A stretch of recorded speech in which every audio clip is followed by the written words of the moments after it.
हरे कृष्णा। सभी भक्तों का स्वागत है आज की भगवत गीता क्लास में। पहले मंगलाचरण करते हैं।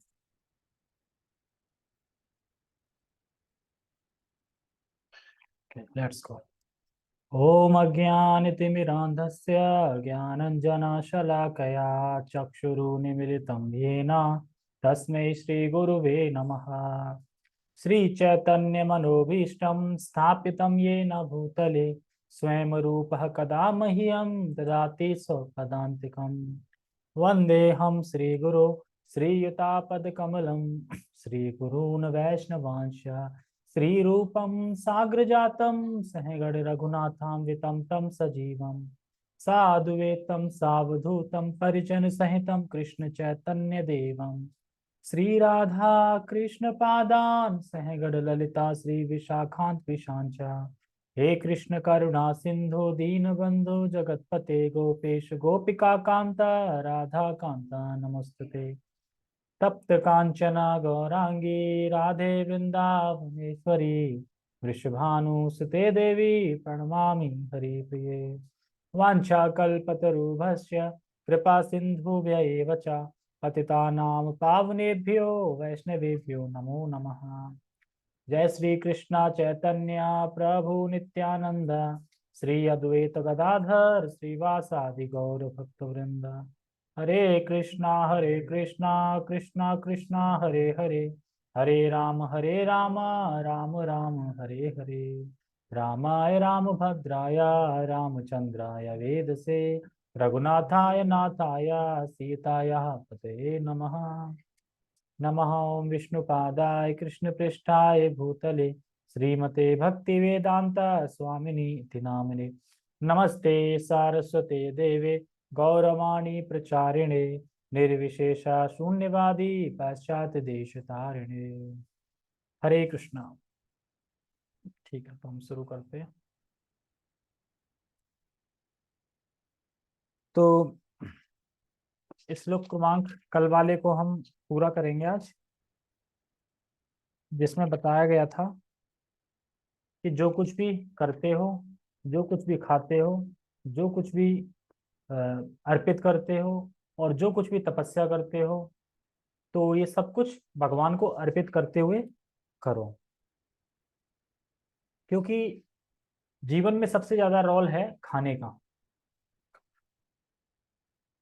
खाने का रोल बहुत ज्यादा है, इसीलिए भगवान खाने पे ज्यादा जोर दे रहे हैं कि जो कुछ खाते हो, यानी खाना बहुत इंपॉर्टेंट है। ऐसे ही कुछ भी नहीं खा लेना चाहिए। तो हमने कहा था, पहले हम श्लोक का उच्चारण करते हैं एक बार, फिर आगे बढ़ते हैं। यत् करोषि यत् शृणासि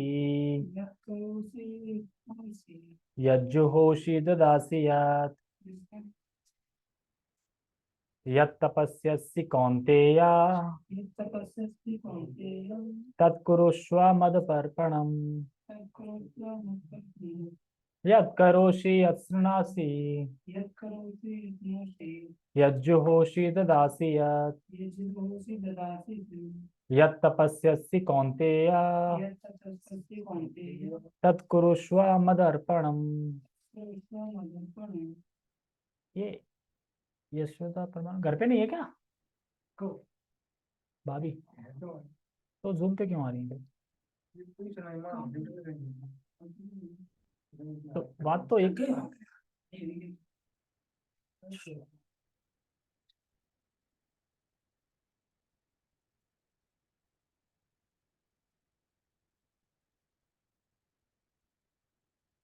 ओके, तो हमने यहाँ पे खत्म करा था। पहले इसका एक बार टेक्स्ट पढ़ दूं। हे कुंती पुत्र, तुम जो कुछ करते हो, जो कुछ खाते हो, जो कुछ अर्पित करते हो या दान देते हो और जो भी तपस्या करते हो, उसे मुझे अर्पित करते हुए करो। तो श्रील प्रभुपाद जी के तात्पर्य से हम यहाँ पे थे। हाँ, उसे चाहिए कि कृष्ण को अर्पित भोजन के उच्छिष्ट को ग्रहण करे। अगर उच्छिष्ट को ग्रहण नहीं करेंगे तो क्या होगा? हाँ, पाप खारा, फिर क्या होगा? जन्म मृत्यु का चक्र लगा रहेगा, चलता रहेगा। तो अब सब लोग माँ के गर्भ से आए हैं, तो माँ का गर्भ कोई अच्छा स्थान तो है नहीं, ऐसा तो नहीं एसी लगा हो, कूलर लगा हो, वहां पे सब कुछ आरामदायक हो, नहीं। तो इसलिए हमें जो कुछ भी ग्रहण करना चाहिए वो भगवान का भोग लगा हुआ ही होना चाहिए, और भगवान का उचित समझ के खाना चाहिए कि भगवान का प्रसाद है, भगवान का जूठा है, उचित समझ के खाना चाहिए, श्रद्धा से। जैसे कि जो जो शुद्ध भक्त होते हैं या फिर भक्त होते हैं, तो जो जैसे अपने आचार्य हैं, जो शुद्ध भक्त हैं, वो खाना को देख के बता देते थे कि ये भोग लगा है कि नहीं लगा है। जैसे एक बार उनके सामने कोई भोग लेके आया कि ये लो, तो उन्होंने देख के बोला कि नहीं, इसमें इसको भोग नहीं लगा इसको। और जरूरी नहीं कि उसको अगर तुलसी तुमने डाल दी है तो भोग ही लगा है। दो दो बातें होती है, अगर तुलसी डला है तो या तो भोग लग के आया है या भोग लगने जा रहा है। तो तुलसी तो दोनों ही क्रियाओं होती हैं, लेकिन जो शुद्ध भक्त होते हैं वो पहचान लेते हैं कि ये अर्पित है, ये अर्पित नहीं। लेकिन हम तो पूछते हैं, चढ़ा दिया, हाँ चढ़ा दिया, लगा दिया, ठीक है खा लो। अब कैसे लगाया कैसे नहीं लगाया, भगवान ने खाया कि नहीं खाया, तो सुनते सुनते सुनना है ना, सुनेंगे सुनेंगे सुनेंगे, जिनके बारे में जितने जिसका संग करेंगे, जिसके बारे में सुनेंगे तो वही गुण पाएंगे। हाँ वो तो, हाँ तो आचार्य बोलते रहा हूँ, जो आचार्य शुद्ध भक्त हैं जो, वो जैसे कि अभी क्या बताने वाला था। हाँ, क्योंकि जो हमारी किचन है, जब हम भगवान के लिए भोग बनाते हैं किचन में, तो उस किचन को चेक करने के बाद राधा रानी आती है, क्योंकि किचन राधा रानी की मानी जाती है। तो राधा रानी पहले चेक करती है, अगर किचन में गंदगी है, साफ सफाई नहीं है, ऐसे ही है, तो वो रिजेक्ट कर देती है। कृष्ण बोलती है, नहीं यहाँ मत खाना, यहाँ नहीं। तो तुम चाहे कितना भी अब बना लो, नहीं खाएंगे कृष्ण। तो इसलिए किचन बताते हैं कि खाना बनाने से पहले एकदम क्लीन होनी चाहिए, और खाना बनाने के बाद, खा पीने के बाद भी क्लीन होनी चाहिए। ऐसा नहीं कि अब छोड़ छाड़ दिए बर्तन वहीं पे छोड़ दिए और सुबह कर रहे हैं। हाँ, किचन हमेशा साफ होनी चाहिए, क्योंकि राधा रानी देखती हैं, आगे चेक करती हैं किचन ठीक है कि नहीं, किचन ठीक है तो अप्रूवल देती है, हाँ। और फिर अब बनाने वाले का भक्ति भाव फिर, हाँ। अरे तो साफ तो हर कोई कर सकता है ना, साफ में क्षमता क्या देखी जाएगी। वो ये नहीं देखती कि कच्ची किचन है कैसी किचन है, साफ सफाई होनी चाहिए किचन में, कहने का मतलब ये है। साफ सफाई होनी, मान लो किसी पैसा नहीं है, वो पक्का घर नहीं, कच्चे घर में रह रहा है, और कच्चे घर में ऐसे ही जहाँ खाना, मतलब जिस जगह पे जिस स्थान पे खाना बन रहा है, वो जगह क्लीन होनी चाहिए। क्लीन होती, क्लीन मतलब साफ होनी चाहिए, हाँ, चमक जाती है, अलग ही शाइनिंग आती है। चलो वो तो नहीं कर सकते, वो तो नहीं कर सकते अभी, लेकिन जितना हो सके उतना क्लीन कर सकते हैं। तो फिर आगे कह रहे हैं कि प्रत्येक व्यक्ति को कुछ ना कुछ धार्मिक अनुष्ठान करने होते हैं, अतः कृष्ण की संतुष्टि है, इसे मेरे हेतु करो। देखो, हर व्यक्ति कुछ ना कुछ अनुष्ठान करता है, कहीं कोई पूजा कर रहा है, कहीं कोई यज्ञ कर रहा है, तो कह रहे हैं करो, संतुष्टि करनी पड़ेगी, किसी न किसी को कुछ ना कुछ करना पड़ेगा, अनुष्ठान तो करने पड़ेंगे। लेकिन कृष्ण कह रहे हैं इसे मेरे हेतु करो, मतलब मुझे अर्पित होते करो। तो मैंने कल जैसे बताया था ना, कि भक्त श्राद्ध कर रहा है मान लो, तो भगवान क्या कह रहे हैं, श्राद्ध ही क्या हो गया, एक तरह से अनुष्ठान हो गया, यज्ञ हो गया, कर रहे हैं। लेकिन किसके हेतु करना है, किसके लिए, कृष्ण के लिए। जब कृष्ण के लिए करेंगे तो तुम्हारे जिसके लिए कर रहे हो वो पूर्ण हो जाएगा, मतलब जैसे कि पितरों के लिए कर रहे हो तो पितरों का उद्धार होगा।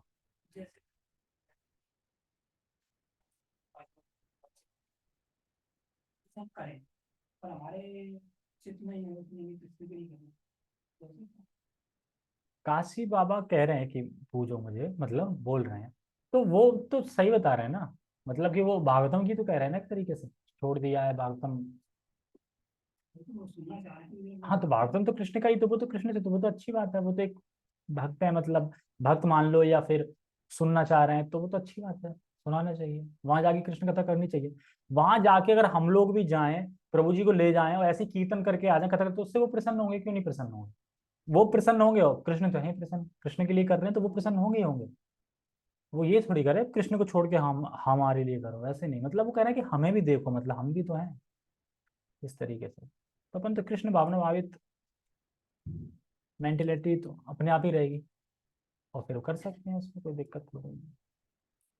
मान लो कि हम ही हैं जैसे, अब हम ही मान लो भक्ति कर रहे हैं या फिर कर रहे हैं, और फिर मान लो कि इस तरीके से देवता टाइप के बन गए, मान लो मुक्ति नहीं मिल पाई, बन गए, तो जी तो भड़बड़ाएगा ना, कथा सुनने के लिए कोई सुनाए आके यहाँ पे करे, तो वो तो मन होगा ही होगा, नहीं नहीं सुनाएंगे तो फिर हम तो करेंगे ना बुरा, कि कुछ ना कुछ ऐसा हो जाए ताकि ये कर दे जल्दी। तो अच्छे के लिए, मतलब वो ऐसे नहीं कर रहे हैं, मतलब वो चाह रहे हैं कि मुझे कथा सुननी है, तो उसके लिए मैं इतना कर सकता हूँ, जो ये कथा कर दें, होता ना कि मतलब परेशान कर लो थोड़ा तो कर देंगे। इस तरीके से। और काफी टाइम भी हो गया, बता रहे हैं, कब से भागवत बोला है और करा ही नहीं, तो करना चाहिए। वो सबकी बुद्धि में डाल देना कि ऐसे ऐसे यहाँ जाके मिलो, और यहाँ के बस एक मुखिया बना दो, और इस्कॉन से प्रशांत चंद्र प्रभु परफेक्ट है भागवत करने के लिए। वो काम ही यही है, मतलब प्रचारक प्रचारक है एक तरीके से, क्योंकि बॉलीवुड में काम कर चुके हैं वो। उनको छोड़ छाड़ के प्रचारक है वो अच्छी कथा कर देंगे सही, क्योंकि उनकी चेतना शुद्ध है ना बिल्कुल। प्रशांत मुकुंद प्रभु।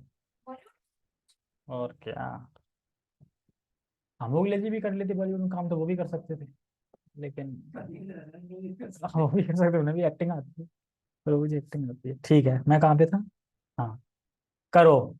तो अगर भक्त को श्राद्ध इत्यादि भी करने पड़े, तो भी वो भगवान की प्रसन्नता के लिए करो। यही अर्चन है, कह रहे हैं ना, यही अर्चन है। ये कल ही पूरा कर लेना चाहिए था, थोड़ा था, मुझे पता नहीं था कि 5 मिनट का है। मैं सोच रहा था प्रत्येक व्यक्ति कुछ ना कुछ दान देता है, अतः कृष्ण कहते हैं ये मुझे दो, जिसका अर्थ यह है कि अधिक धन का उपयोग कृष्ण भावनामृत आंदोलन की उन्नति के लिए करो। आपको बोले हमारे पास तो पैसा ही नहीं है, यहाँ तो कह रहा है हमारे लिए करो। है पैसा, यहाँ तो हमारी पूर्ति नहीं हो पा रही, तो हम कहाँ से भगवान की पूर्ति करेंगे? हमारी खुद की पूर्ति नहीं हो पा रही, तो हमारा ही खर्चा नहीं चल पा रहा है, प्रभु जी कैसे करें? तो धन तो है नहीं अधिक, तो हम कैसे करें? तो भगवान तो कह रहे हैं कि जो भी तुम दान देते हो, वो अधिक धन का उपयोग जो है वो कृष्ण भावनामृत में मेरे लिए करो। मतलब अधिक अधिक धन मतलब कृष्ण भावनामृत के लिए खर्च करना चाहिए हमें। जैसे कि बता रहे थे कि डिवोटी थे, तो उनके वहां भक्त रहते थे 15 डिवोटी, और वो उन भक्तों को डेली, 15 भक्तों को खाना खिलाते थे डेली। और उनकी इनकम कुछ 1-1.5 लाख रुपए थी। और बताते हैं वो प्रचार में, सेवा में सारा खर्च कर देते हैं, कुछ 10-5 हजार रुपए बचाते हैं बस, सारा खर्च कर देते हैं सेवा में उसमें। तो ये मतलब होना चाहिए, मतलब अपने लिए कम खर्च करना, भगवान के लिए ज्यादा खर्च करना। और वैसे देखा जाए तो अगर हम भगवान के लिए खर्च करें तो हमारी पूर्ति अपने आप उसी में होती रहेगी। जैसे मान लो फल ला रहे हैं, चीजें ला रहे हैं, और भी कुछ सेवा कर रहे हैं, तो वो तो ऐसा तो है नहीं कि भगवान खा गए, दिया खा गए भगवान, खा तो हम ही रहे ना, लेकिन भगवान की सेवा में जाएगा वो।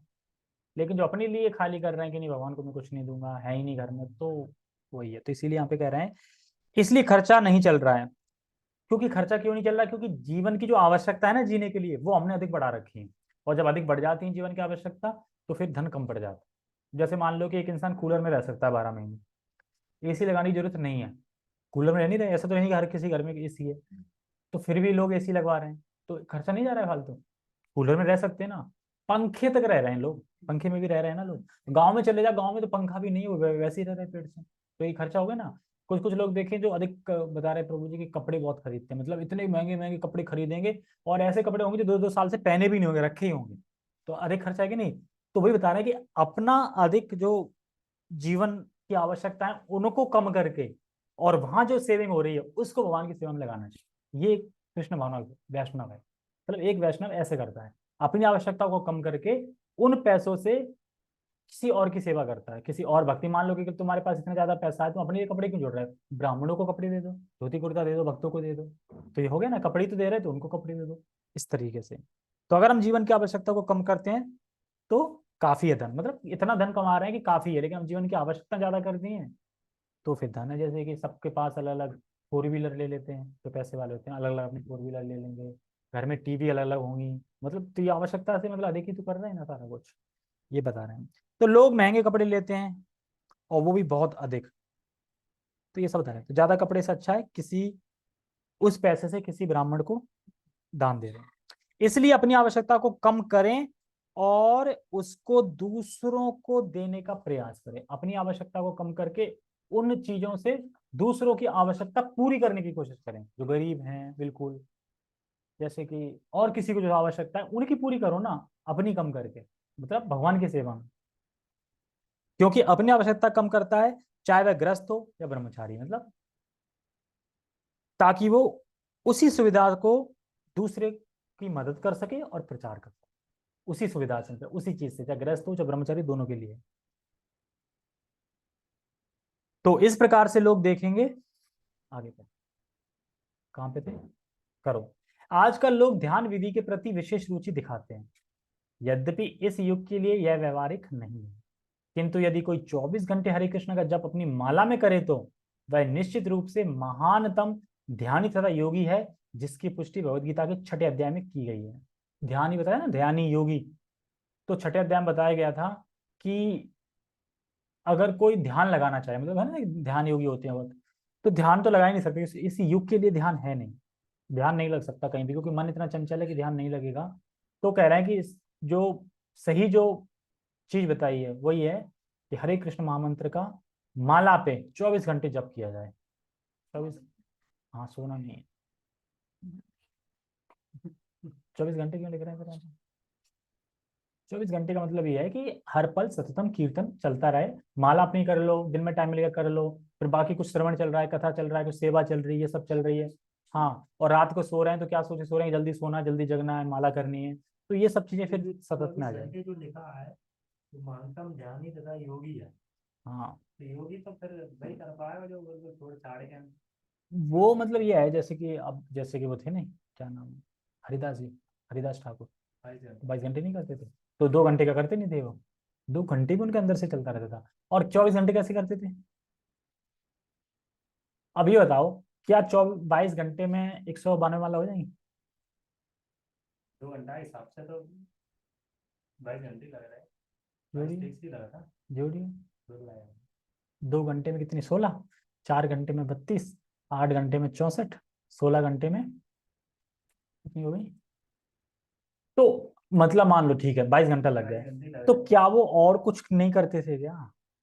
22 घंटे लगता जब करते थे, कुछ नहीं करते थे अपने और घर क्या त्याग वाले काम जो होते हैं ना अपने रेगुलरली काम, बाथरूम जाना, नहाना, स्नान करना, खाना, तो ये कुछ नहीं तो करते थे? पता नहीं तो 2 घंटे तो सोते थे पता ना। नहीं कि जब हरिदास ठाकुर की हो गई थी परीक्षा देने के लिए, हमारा देवी। तो एक दिन आप 2 दिन वहीं बैठी ही रहेगी, माले में लगे रहे। हाँ हाँ। वैसे करते होंगे ना हाँ तो तो करते, वो करते हैं सतत।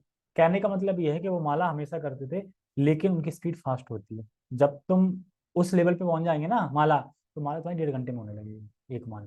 अब 1.5 घंटे में होगी तो हो गए ना 16 घंटे, 16-17 घंटे।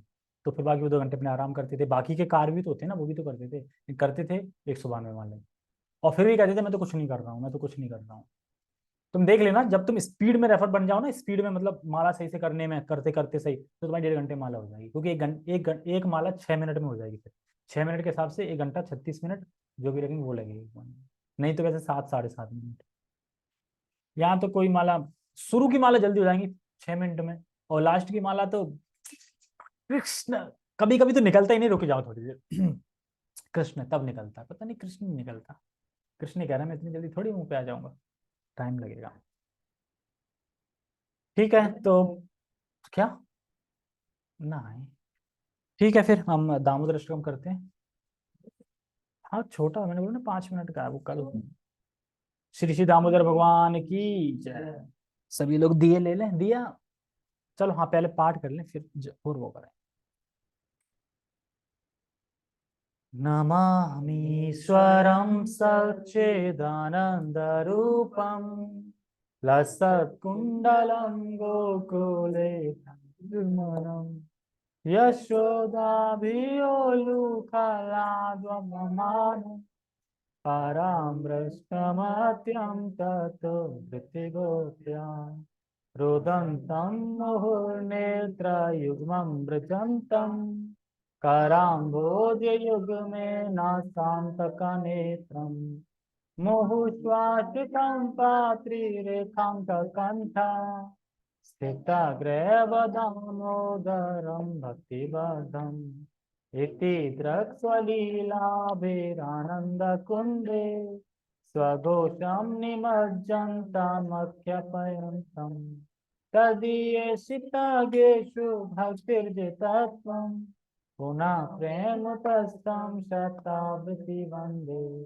वरं देवमोक्षां न मोक्षवदिं वा न चान्यं वृणेऽहं वर्षादतिहम् इदं ते वपुर्नाथ गोपालबालम् सदा मे मनस्याभिरसं किमन्ये एदं ते मुखाम्भोजत्यन्तनीले व्रतं कुन्तले स्निग्धरक्तेक्ष च गोप्या मुहुश्चुम्बितं बिम्बरक्तधरम् मनस्याविरसामलं लच्छलामहे। नमो देव दामोदर अनंता विष्णु, प्रसीद प्रभो दुःख जलाब्धिंदगम।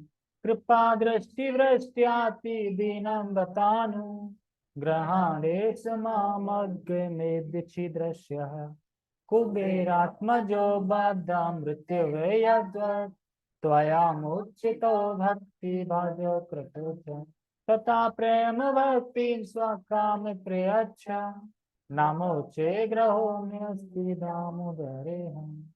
नमस्ते स्तुतु दाम्ने सुरदीप्ति धाम्ने, त्वदीयोदरायाता विश्वसधाम्ने। नमो राधिकाये त्वदीय प्रियाये, नमो राधिकाये त्वदीय प्रियाये। नमो अनंत लीलाय देवाय तुभ्यं, नमो अनंत लीलाय देवाय तुभ्यं। हरे कृष्णा कृष्णा कृष्णा हरे हरे, हरे राम राम राम हरे हरे। श्री श्री दामोदर भगवान की जय। श्री श्री भगवद गीता की जय। जगत गुरु श्रील प्रभुपाद की जय। गौर प्रेमानंदे। हरे कृष्ण।